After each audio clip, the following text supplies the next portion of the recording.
Look at my friends. They are big. We don't know for sure what they are, but they're some kind of big Florida birds.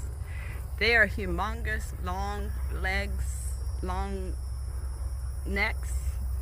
And every morning when we go milking, they come and they make lots and lots of noise. This is their resting place here. And because this is called wetlands here, low wetlands. And they love coming here because, I'm sure, because of the water. So enjoy. For this first time, they didn't fly away when somebody came close. I was really surprised.